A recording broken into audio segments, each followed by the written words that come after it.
Hello, everyone, and welcome. It's really great to see so many people logging in. I'm so glad you could join us today for a focused session on transforming advisor transitions. Forms Logic is a technology company that helps all types of financial service firms streamline the paperwork-heavy parts of their operation, from account opening to compliance and back office support. The Forms Logic platform is all about reducing friction, eliminating errors, and making processes scalable and client-ready. So for today's webinar, we will be featuring Migrator, a solution designed specifically to take the pain out of advisor transitions, saving time, avoiding compliance issues, and preserving revenue. We are joined today by two Forms Logic executives. First, we have Rick Burgess, the CEO and founder of Forms Logic, who brings years of experience in financial services and technology. He's working closely with firms to understand the real-world challenges of advisors' transitions and how to solve them. And next, we have Joel Friedman, the Chief Operating Officer at Forms Logic, who has led operations and strategy across the financial technology and wealth management space and has been instrumental in building the Migrator platform to drive scale and efficiency for advisors and firms.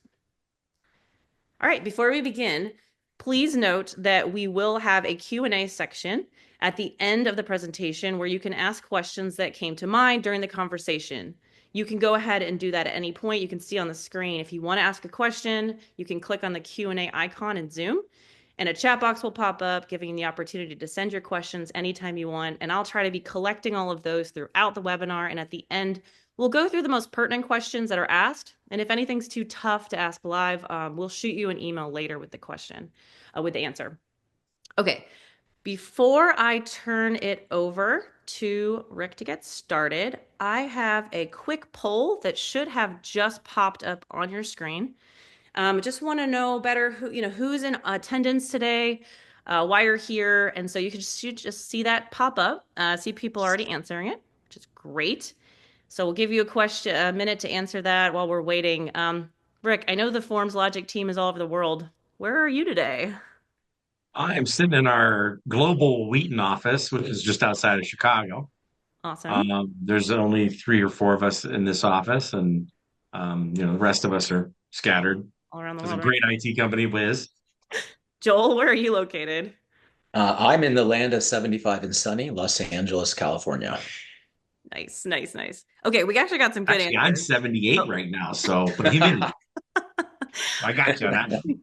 You win. Amazing. All right, we got a good group of people here. This is great. A lot of Definitely. firms providing for advisors and advisors looking to transition. So that's great to see, and some others, which I'm always curious about. I'm going to end the poll, and I'm going to go ahead and hand this over to Rick. So let me move that out of the way. Okay. Sorry, Rick. There you go. Why don't we go ahead and get started? Perfect. Next slide. There you go. There you go. So anyone who's talked to me or knows me, sort of, I'm loose, off the cuff. I like to joke around. So please, any questions, I love answering questions. So the reality of transitions. Advisor recruitment builds the AUM for firms. This is sort of the global currency of the industry we're in. So, firms that try to grow organically will be far behind firms that are recruiting or buying books of business. So AUM is clearly the lifeline or blood of your firm. Firms can't touch data. This is a Reg SP environment. What really this means is unless you're buying a book of business and you have the access to touch it, we're talking about some legal ramifications for not being able to see data. So we've figured out a couple ways around this. So we'll review that later in the meeting. First impressions are important, and I can't stress this one enough. When you recruit someone, you tell them all about how great your firm is, how glowy you are, and then at the end of the day, someone like us or one of your transition teams, that's really the first chance they get to have a first impression and how you get going forward. So if it's not a good transition, you're going to have to be digging yourself out of a ditch going forward. Types of transitions. They're loosely grouped into three categories. Internal transitions. You're at Schwab, going to Schwab, and you just need to do an LPOA. You're just changing a piece of paper, right, to give yourself access to new firm access. A full repaper. This is going from a custodian like a Schwab to a Pershing to a Fidelity at Axos. You have to recreate the entire process of recreating that paperwork. So much, much more in-depth data collection. And the last one is sort of an acquisition transition. That is most of the RIAs we were seeing in one BD we have are buying books of business. So these are people that literally are writing checks, and we can go in and we're acting as the arm for the firm to move those over. So we've had firms buy firms and we've had firms buy individuals. So those are the three rough types. So I long time ago was told this quote by a recruiter. And he said, people who leave because you missed a client's check have always been unhappy and are just looking for a reason to leave. This is when the recruiters are talking to your advisors over and over and over again. The final straw is when you miss that distribution check. I've had enough. There's always underlying currents, but they point at something, but it's always been there. So just something to think about. Common elements of a transition. So client communication is paramount because when we send out emails or DocuSigns go out, things like that, everyone thinks it's spam. So your clients will absolutely be calling you and talking to you. So if you get in front of that, that's really important. Client data collection, nobody has it at their fingertips. In all the ones we've done, only one or two have had it ready to go.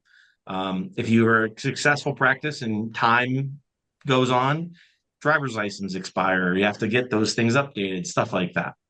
So client data collection is the number one highest priority in a successful transition. Repositioning client assets or new sales in a transition. If you can actually believe this, we've had advisors repositioning clients from something to something else in the middle of a transition, or selling them new services or products because they're touching them again. So that's an interesting thing to think about. Keeping or losing clients. It's a good time to call your herd, if you will. So it's a good time to get rid of that 80-20 mix, 95-5 mix, whatever you want to call it. Get rid of some of those problem children and leave them behind. Business on pause, the revenue disruption. This is something that I think is understated many times in a transition. You got to tell that advisor that things do get paused, right? When you hit the button and you're ready to leave, that time delay of your billing is very important to recognize. We actually put a whole slide together just for this because some people don't realize exactly how it is. This is sort of an RIA, AAIR example. It's $100 million. A normal transition is taking around 60 days in the landscape these days. 100 million at 1%, so about $164,000. Forms of Logic's pulling these off in about 32 days once affiliated, once we get in touch with the advisor. So that's about $87,000 of missed revenue if from a dead standstill they're affiliating. So really it's about a $76,000 difference. And those are real numbers that you have to address for the advisors if they are going to get their hands dirty and stop what they're doing to help the transition. Pitfalls in every transition. Customer reevaluation. If I sold you an account 10 years ago and I haven't talked to you since, it's the first time since that sale that you get to reevaluate that advisor as a client. This is what scares advisors to stay where they are a lot of times, right? The compliance risks. Sometimes there's landmines that they don't even know is there when they're moving from a place to a place, right? Old paperwork, old allocations, things they don't even realize can become problems. Legal, Reg SP, things we were talking about. If you are a significant portion of a firms that you're leaving, they're going to sue you for no apparent reason, and they can't. But if you check the boxes, make sure everything's legal before you start the process, help yourself out. Financial impact, we've already reviewed it. I won't dwell on it. X to X versus X to Y. This is the Schwab to Schwab versus X to Y, Schwab to Pershing. These transitions have to be managed differently, expectations and everything. Client technology challenges. Most of these advisors are great on the phone, not so great in the back office with data. So most of the time we have a heavy hand in helping them. And you should too if you're doing this, because it's very, very important to have the data right to have a successful transition. reselling versus selling new clients. You want to spend time making sure you're deepening the relationship so they transition with you, versus selling new clients along the way, right? Keeping assets is 3 times more important than it is selling new ones, right? So making sure the process is good and your clients have a good process keeps your clients whole time. Christy? Oh, absolutely. So we're just here to ask another question. You're already starting to answer it. This is just helping us understand exactly what describes you, what financial professional type of firm you are. We're getting answers pretty quick. Got RAAs, broker dealers, and other. Again, it seems like a lot of other. So if anybody wants to pop an answer of who you are in the Q&A, we'd love to hear. Can't really speak to other. That's the problem, but I'll figure it We out. can. We can. I can. We got a few RAs, we got a few broker dealers, and oh, I select other because we're both. Okay, that is I'm feeling like one of the horse Thank races now you. watching this. great. There we Yeah. go. All right. I think that was great answering. Thank you, everybody. I'll go ahead to the next slide. So introducing what we do at Forms Logic. Our product is called the Migrator by Forms Logic. We've done about 80 some transitions, and this is not in our entire life cycle, but since we've been sort of productizing it, we support about 15 firms that we support them as a firm in all of their transitions. And then we've done about 25,000 accounts in these transactions. And those range from a 25, 50, person account transition to 1,000 at a crack, right? So by definition, there is no one size fits all here. I'm going to turn it over to Joel Friedman, who is the actual roll up your sleeves and execute things. And I will drift back like Homer Simpson into the weeds. Thanks, Rick. First of all, thank you all for attending. My guess is a lot of you are here, not just because you want to see Rick and I speak, but you have a problem. And the problem is, how do we solve transitions? How do we make sure that we have successful, efficient transitions? Obviously, there's a big ramification to your success as a firm to transition advisors over. We know that there's still a continuous flow of advisors in this industry.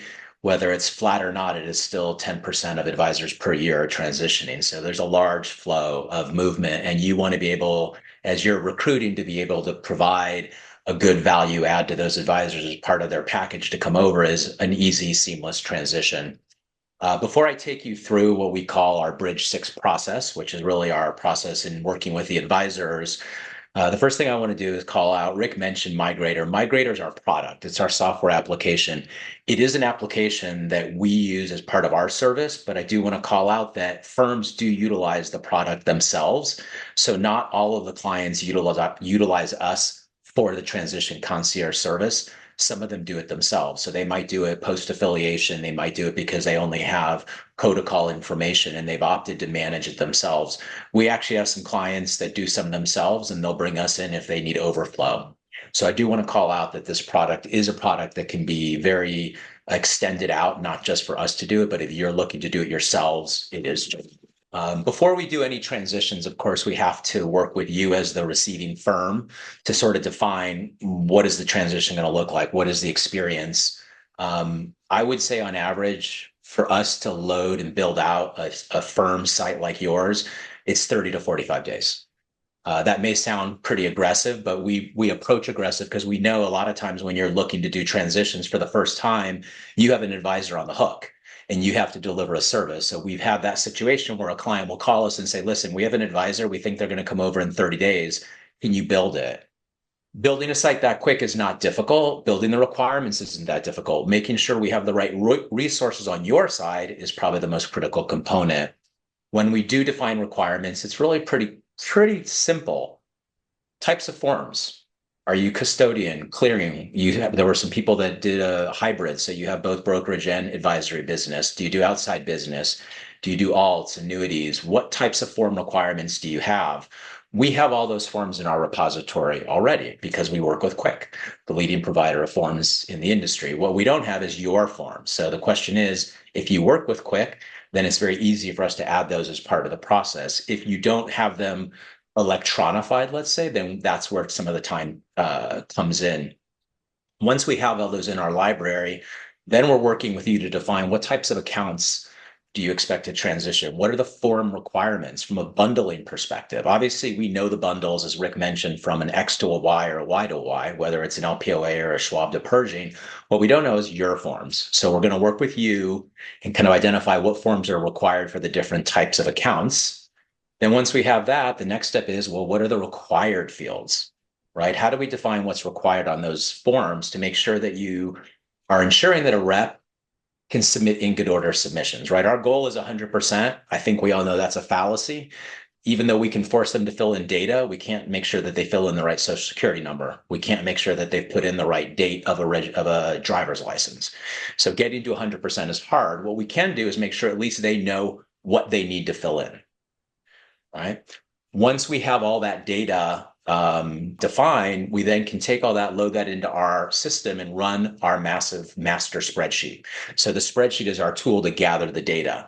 That is an automated process. That is not something that's manual. So you can have multiple spreadsheets. If you do an LPOA, you can have a separate spreadsheet. If you do a full repaper, you can have a different spreadsheet. It's very dynamic and very intelligent. I would love to say it's AI, but we're getting to that point.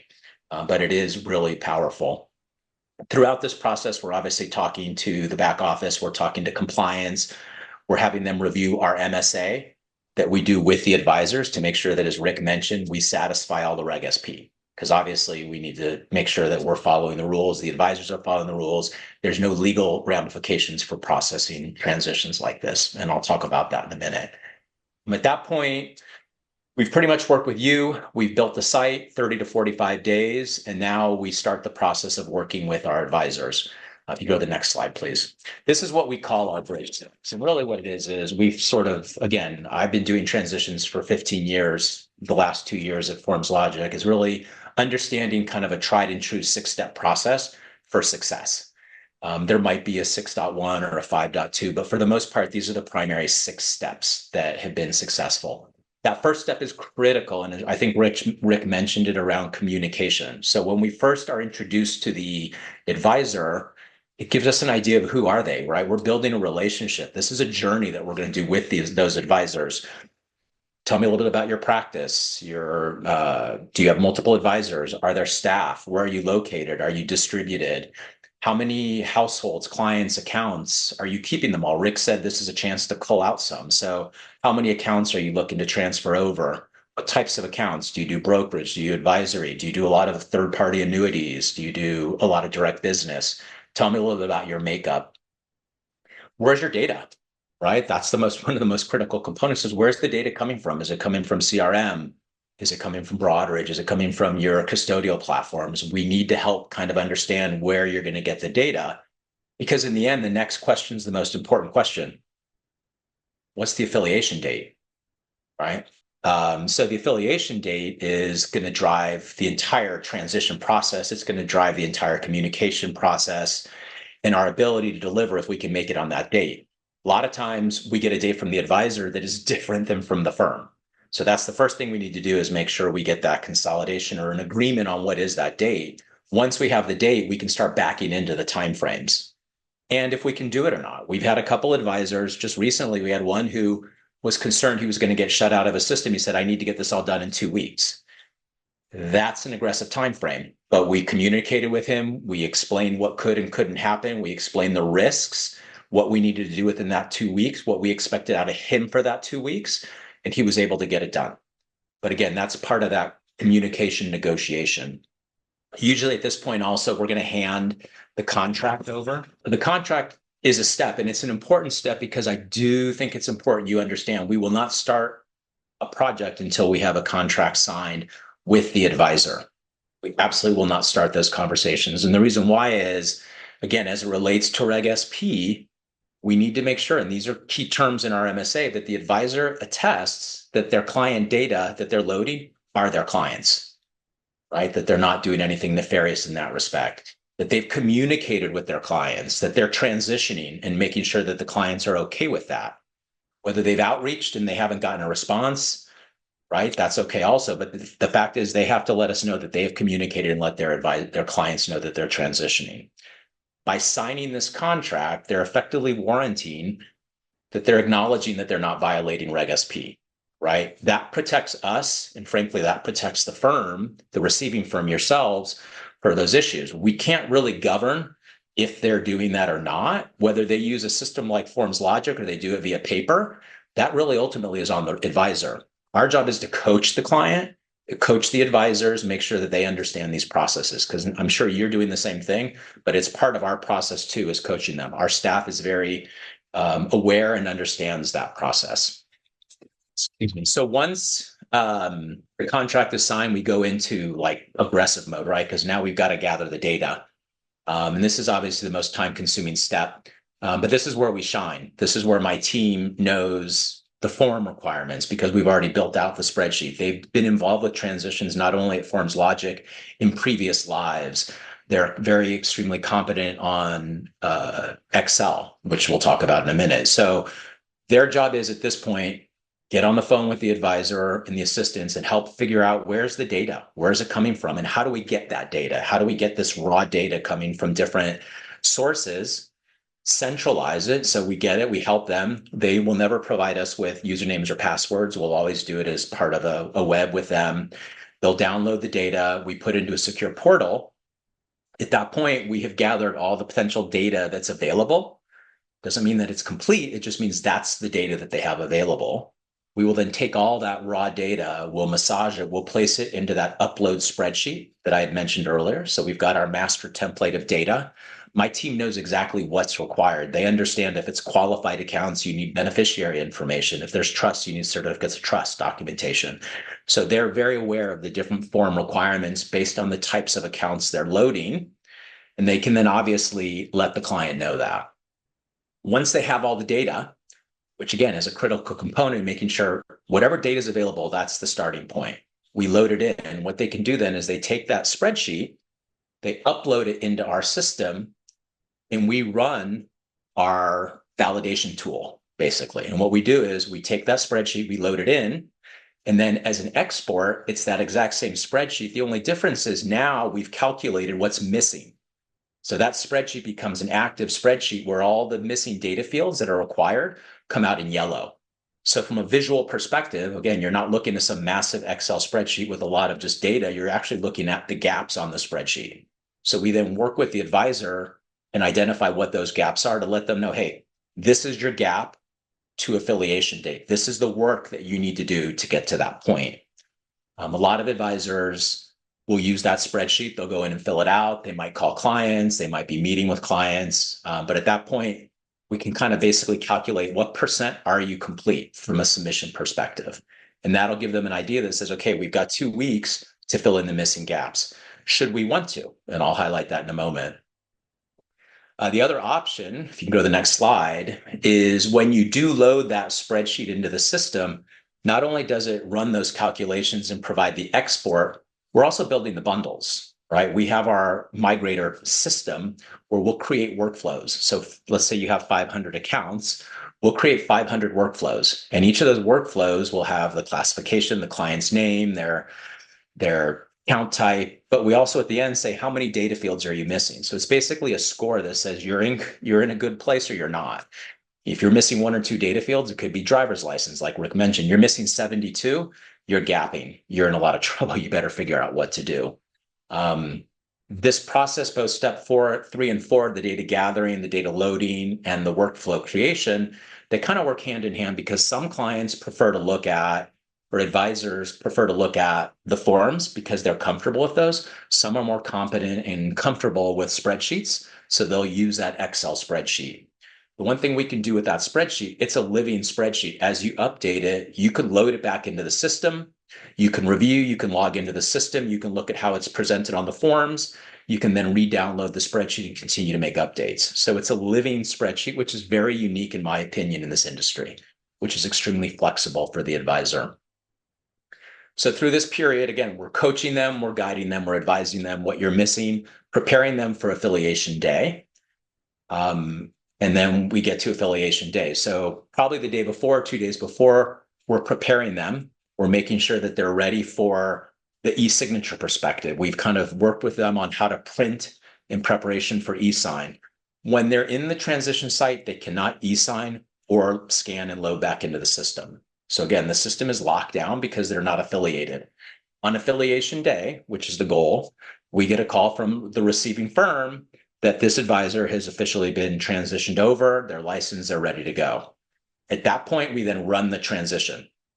At whatever point the advisor is in, if they're at 82%, they're at 97% of the data gathering, we run the transition. We can hold it off, but the goal is by that point, they're ready to go. Generally speaking, we coach them on making sure their top 10 clients are all in good order because that's probably 50, 60, 70% of their revenue. So on affiliation day, they're ready to go. Now, a lot of those forms, maybe bundles can be e-signed. Some of those have to be print and wet signed. Why? Because we have all those rules in place because we work with the firms to determine there are some vendors that don't allow electronic signature. We also identify in some situations where you have joint accounts and you have the same email and you can't use the same email. There are situations in our system where we know to lock them down that they must be printed and they cannot be e-signed. So that's another function and component we have in the system. But on affiliation day, we run the transition, we move all the data, the clients, the accounts, the workflows into the primary site, which is the firm site, because that's where we're going to process and interact with the advisors. At that point, because they're affiliated, they'll have access. Advisors, again, will start printing, scanning and uploading, or sending out for electronic signature. We work with DocuSign, Signix, Adobe Sign, and Box Sign. 98% of the people use DocuSign, but we do have different systems available should you want those. We can use our DocuSign or the firm's DocuSign. We are pretty open and agnostic in that respect. Once those transactions are completed from a signature and loaded back in, they'll auto route to the back office, which is the next step, which is the final step, right? This is the happy path. We've got signatures. They've automatically routed to the back office. The back office is utilizing Forms Logic, so they are interacting with the advisors through the system. They're not picking up the phone all the time and losing paperwork. They can communicate within the system. If something's not in good order, they can certainly push it back to the advisor. The advisor can fix it. If they need to go out for e-signature, they can do that. There's a full communication between the two, between the back office and the reps. There's a dashboard that'll identify how many are in the different statuses to give an advisor an idea of how far they are in the process. The last thing I want to call out on this step 6 is there's different ways that a firm can utilize our transition tool. Some of our clients actually use both the transitions and our new account opening tool, which is called our Navigator. So not only do the advisors transition into the back office using our tool, going forward as new accounts are created, they're also using our tool in the back end of the system. So we have a really seamlessly integrated system from both transitions and new account opening. Some clients have another third-party system, which is okay. We'd rather have you use ours. But if you have a system in place already that you're comfortable with, but you need a transition tool, we can still work on that, where we can send the data out of our system, the forms, the images, et cetera, using webhooks. We can send those and the metadata to your third-party system. So the system is extremely flexible in that respect. A general, as Rick mentioned, just to close this up, 32 days is probably an average transition. We say 30 to 45. I mean, a lot of it depends on the quality of the advisor, the people, the staff, the data they have, the commitment and time to complete the transition. We know they get busy, they run out of time, et cetera. So it's really our job to kind of help them and coach them through that process. But generally, we like to say between 30 and 45 days. I didn't do a demo because, again, the demo is a whole different work stream that I think if you're interested, we can certainly do that, take you through the product, take you through the spreadsheet, et cetera. But we kind of really wanted to spend the time today and just go over the process. One thing I do want to call out, we do have an ebook that we just finished that we'll be sending out to everyone that's attending this session also. So not only will we send the recording, but we'll also be sending this ebook to you all, so you'll have a copy of that. I'll hand it over to Rick. I'm going to go over a couple case studies and answer some questions for you. Thanks, Joel. Another thing that I was taught, and not from financial services, the more you can define a replicatable process, the more success you will have recruiting to that process. Now you're speaking in certainties, not in maybes. What that means is If you have something that you can replicate over and over and over again, you have practice in it. Then you have execution to it. And then you can talk about these are going to happen. It makes warm and fuzzies out of the advisor. So the case study I'm going to go over is Passport Wealth Management. This was an internal transaction, Schwab to Schwab. There were 432 accounts needing to be transferred. This was a highly committed to e-sign transaction. So he wanted 100% going. I think we only got to 97% e-sign. Some had to be wet signed. We had, in less than 30 days, he had 100% of his data already done. So what that means is it took him a month to get 100% of the required fields for a Schwab to Schwab transaction. 98% of that was completed post-affiliation. So basically 24, right, 48 within about 3 days.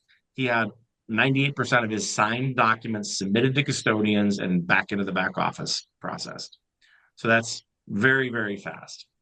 The savings, I'm not going to go through it, but I think you guys can understand. As someone who is, he was very much, needed things to move. When he moved, he had 3 days of disruption. That is just incalculable compared to the average. Yeah, so that was an advisor perspective. Obviously, Carlos is a friend of Forms Logic as we helped him move his book real quickly. If ever an advisor needed a reference, he would be one. This is a perspective from a firm. So World Investment Advisors, have become more of a roll-up of different organizations. They are aggressively growing their business. They already utilize Forms Logic for their new account openings. So all new businesses run through the system. The transition, the Migrator tool came as a second component. But they needed something to help. There was still a lot of disjointed communication. There was still a lot of lost work. There was a lot of NIGOs. All the things that Rick talked about, this was just check mark, check mark. Yes, this was the problems they were having. Because they were already a client of ours, because we already had all the bundles and all the forms, it was a pretty easy transition. It was probably even under 30 days to get them up and running. Again, once we have all the forms in our system, it's really, really simple. That spreadsheet we talked about is basically takes an hour at tops to max to really manage. Because it was defined, we were able to do it, as I mentioned, under a month. We did one, I think one of the ones that really drove it was a 15 rep OSJ office that needed all 15 advisors to go through. So it was a pretty significant transition. Most of the transitions we see with them are usually one or two, but we don't really care if it's one advisor or it's 1,000 accounts or 15, we can still do it. And we were successful with World Advisors. So they are available for anyone that needs a reference because they're a very happy customer. Okay. Well, thank you, Rick and Joel. All right, so now it's question and answer time. So before we end, let's go over some of the questions that popped up during this talk. And you still have a few minutes if you want to pop one up. I will try to keep. Okay, we got some coming in. So let me just get started, and we'll start with. I have a question for Joel. Will this work in my e-signing or wet signing? Yes. Okay. It does both. No, I mean, I did say it. Yes, it does work in both. I mean, it is a very flexible system. As I mentioned, we have different e-sign providers. We have our own e-sign. If you have your own personal e-sign that you prefer to use, no problem. There are situations where you do need to print and wet sign and scan. We support both. Okay. What if my firm doesn't have Forms Logic as an option? Maybe Rick, you can answer this one. I'll take that one. That's not necessarily, it doesn't really matter. As Joel said, we can do it independently. We like to work with the firm that we're giving all of these assets to or the paperwork to, just so we know how to deliver them. So you don't need to have a relationship with us for us to do a transition. Okay. Let's see. So during the data gathering stage, how does your team handle sending Excels back and forth with the advisor securely? You want me to take that one, Joel? Sure. So we don't actually send them back and forth at all through emails or boxes or anything. They actually log into the system and we upload and download through the system. So we're a SOC 2 audited firm. So what that means is our processes are very secure, very ready, very taken care of. So what that means is we're never sending things back and forth through emails or anywhere else. they're downloading it and uploading it straight back into the site. So nothing is shared over emails. Okay, thank you. And I would click answered live. There you go. Oh, perfect. Okay. Yes, do you see that next question? It is a long one. It's a Okay. long one. Basically, it's if a client has 5 accounts, 3 IRAs, 2 joints, they want to send out one e-sign envelope. And I get the question. It's a long question. Basically, it's something. Christy, you're my client. You have an IRA. You 2 IRAs, a Roth, an IRA, and then you have an individual account and a joint account with your husband. And can we put all that into one envelope? The answer is we can, but what ends up happening is we can do it in individuals, not a problem. Even if it's one other person, in our world, you get a dangler of a trust that has something weird, or this has something weird. So, in a perfect world, all accounts with one signer, or even just one signer and a spouse, not a problem at all. One envelope processes, gets brought back to us, broken up, so that you can process them individually. So if one's an IGO, they're not all NIGOs. So we can do that. Thank you. Oh, okay. Here, just another one just popped up. I'll go ahead for it. Can you expand more on how you mentioned the Excel sheet you share with the advisors that's transitioning remains live while the work is being done? Uh, so the spreadsheet is a active spreadsheet until they run the transition. So sort of the way Rick said, it's a collaborative spreadsheet. So it's a living spreadsheet until they're ready to run it. So an advisor, as they're managing the spreadsheet, they can add data so basically it's a static spreadsheet and they're out getting additional data pre-affiliation. They can go into that spreadsheet, they can update the spreadsheet, we can then load it back in, and that way that is updated. So it is static until you upload it, but it will be available and you can continue to upload and add while you're gathering data pre-affiliation. I hope I answered that. Okay. Another one that came in. How do you handle accounts with trusts or POAs? So these are handled normal, just like an individual account or an IRA account. So in trusts, we know what the trust is. We know the trustees. You collect all that data on the front end. We already have all this stuff mapped. So I think we have up to 7 trustees on certain documents. So this is all part of our normal process. POAs, as long as the paperwork is there with it and you can support it, we can show you how to override putting a POA as a second owner, joint owner, or all the different ways you can do it, because it's not just one custodian we're dealing with. We're dealing with hundreds of different products. So if you have a very specific example, we can show you exactly how we deal with it. But this is common for us in the transitions. Okay, great. Okay, can I do new business on this platform? The answer is yes. There's a caveat to that. We don't do new business until after the transition is done, because that is when the advisor is now able to process new business at the firm. I will tell you, it always happens because the advisors forget they have 10 clients or 20 clients or 10 accounts. So we always have to have the ability to process new accounts because there's a forgetfulness or just an oversight. But yes, absolutely. All right, thank you. Well, I would highlight too on that is there are situations where as part of a transition, you've missed a client or an account.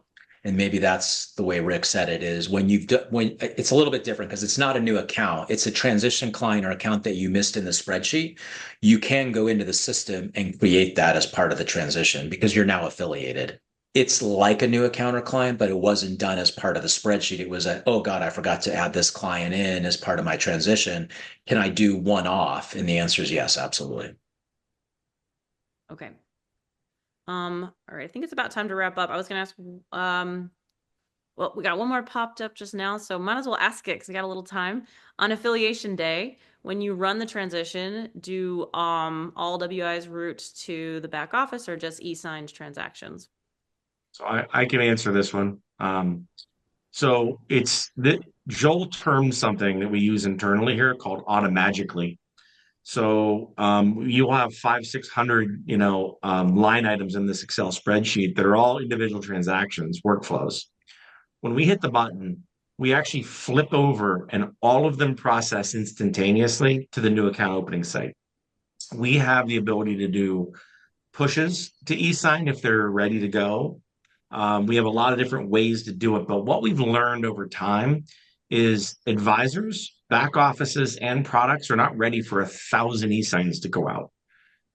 Every single one of those clients is going to pick up a phone. We've had custodians tell us to stop sending them documents because we're blowing up their KPIs of, having to open it up in 24 hours. And most BDs and RIAs don't realize that if I were to give you 1,000 accounts in a heartbeat, send all the e-signs out, 1,000 of them, if 50 or 60 or 100 come back every couple hours, are you ready for that? So we actually sort of now sort of do them in chunks that's predetermined. We talk about it ahead of time so that the advisors can do it at a pace they're comfortable with and working with their advisor back offices. Thank you. Thank you for that question. It's a great one. All right. I think I have one wrap-up question, which is for Joel. I'll ask you this before we wrap up. How much time does it take to get started? I mean, from as I mentioned it really, a lot of it depends on the commitment. We're very efficient at what we do, and I'm very proud of the product that we've built in the process. We can get a system and a firm up and running in 30 days. And I stand by that. And if you've ever met me or know me, I wouldn't say something if I didn't believe we could do it. So 30 days is kind of the minimum, in my opinion. It can go on, but a lot of it depends on the collaboration with the firm. 30 days. Thank you. Don't ask me. I'm the sales guy. 5 days. Thank you for asking me that question. Yes, Joel, just the reality check here. Thank you. All right. Thanks to both of you. That wraps up our webinar today. So thank you guys for attending. Please feel free, of course, to reach out to Rick or Joel after the webinar. We will also be sending everybody who attended an email that includes the recording from the session along with the Migrator ebook, which has the in-depth information on our forms logic migration process. Thanks again to everybody for attending. Check out our website, LinkedIn for upcoming webinars and events, and have a great day. Thank you all.